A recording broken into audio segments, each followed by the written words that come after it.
Hi, my name's Freya and I'm one of the chiropractors at Willow, and today I'm going to talk to you about 5 top tips to be a little bit more active in your day. So this isn't about going to the gym way more or starting running or a new sport. This is for either those rest days off of your activities or for someone maybe who just isn't that active generally. So the first thing I'm going to talk about, number 1, is upping your steps. So the benchmark in the UK is generally 10,000 steps a day, but of course the more we can do, the better. Some really simple ways to up your steps in a day are things like taking the stairs instead of using a lift. One I use is parking a little bit further away from my car so I have further to walk, and just trading out wherever possible things like driving the kids to school for walking, and maybe they can ride their bike or use their scooter. The second tip is mainly aimed at people who have to sit for a long time in their day, which is really bad for our spines and it's not what humans are designed to do.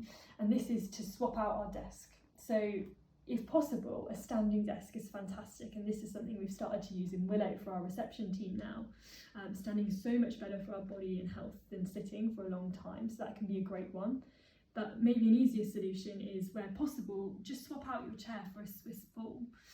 You should be able to sit at your desk as normal and not have to make too many changes, but this is a really good way to get your core engaged. You can move much more freely and it just naturally encourages a much more upright posture.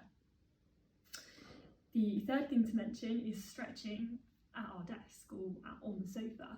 Now obviously this is not as good as doing a full yoga or full body stretching routine, but there's some really simple ways just to limber up, things like shoulder rolls at the desk, gently stretching out the neck.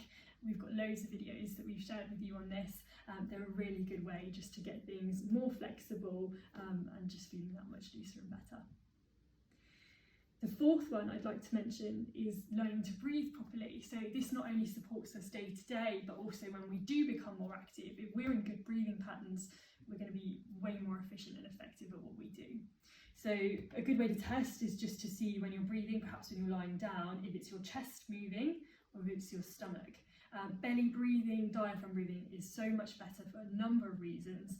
It's much better for the oxygen we get, but also it engages the core, which is really, really important.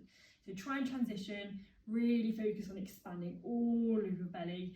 If you've got your hands on your hips, you should feel all of your sort of lower abdomen moving when you take a deep breath in. So practice that.